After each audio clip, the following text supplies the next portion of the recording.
Hey, what's up, everybody? Thanks for gathering in your small group this week. It was a privilege to be here at Redemption. If I didn't get to meet you, my name's Brad. I'm from Philadelphia. Got to start city life there and church there, and just really good friends with Pastor Jeremy, Pastor Amy, my wife Leah, and I. Love your pastors so much, and it was great to be a part of the Building for the Future series and the campaign. And I know Commitment Sunday is coming up this Sunday. And so we're praying even from Philly that God just smiles on the 2-year commitments that you're going to be making and the Kickstart offering that you're bringing. God's going to use it in such a powerful, beautiful way. And this week I shared a message from Psalm 112, one of my favorite Psalms. It's a beautiful, profound psalm, and the key verse of the psalm is right in the middle of Psalm 112. It's verse 6, and it says that the righteous will be long remembered, that the righteous will be remembered. One translation says the righteous will be remembered forever. So I started the message with a question. Is it possible that something that you might do today would actually be remembered 100 years from now?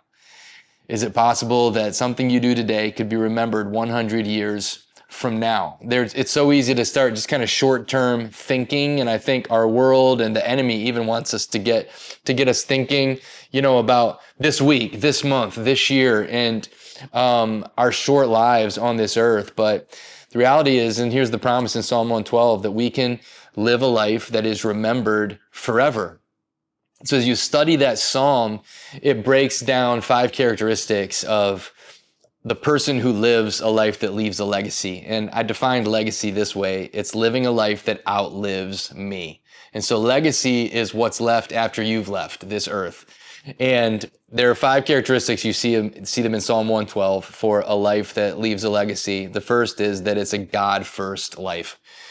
It is somebody who has reorganized their entire life around God, around worshiping God, around what Psalm 112 calls the fear of the Lord. And it actually says that when we fear the Lord, it brings joy, it brings blessing into our lives. And I told a story about my grandfather on my mom's side who lived a life that we remember. We talk about him all the time in our family.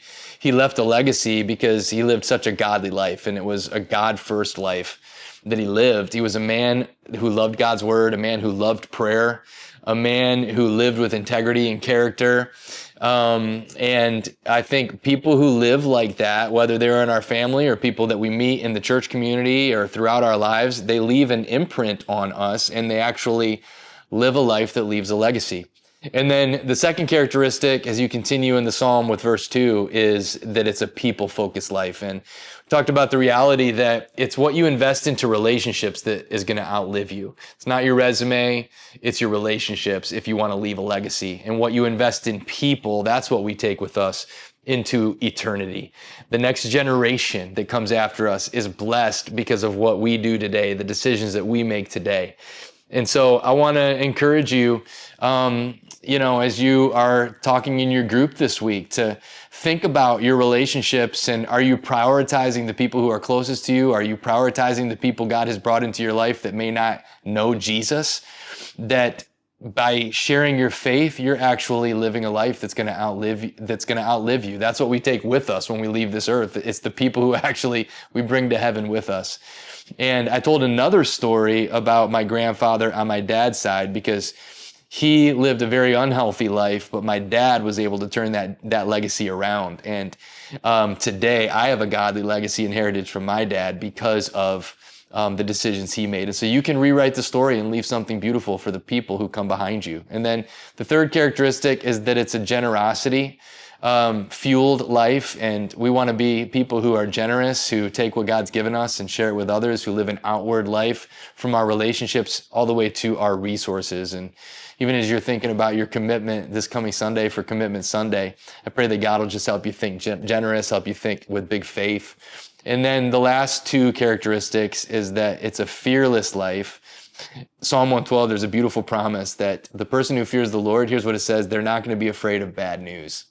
What would that be like, to live a life where you don't have to worry about bad news in the future and what you might not be able to predict, but you're able to just be firm and trust the Lord and put the future in His hands? And I just shared this thought that when you fear the Lord, you don't really have to be afraid of anything else. And then the last characteristic is that it's an eternity driven life. And when you read the last verse of the Psalm, it actually compares the man or the woman who's long remembered with the wicked who it says that their lives are going to slink away. And in the end, what they poured their lives into, it's not going to last. It's not going to matter. It's going to slink away, literally melt away like a candle in the wax that would just melt away. And so I want to encourage you. I left with this challenge in the message that you can't, we're not going to be on this earth forever, but we can leave something behind that does last forever. And so, man, thanks for leaning in your small group today. I pray that it's an awesome group, that it's an awesome discussion. God bless you.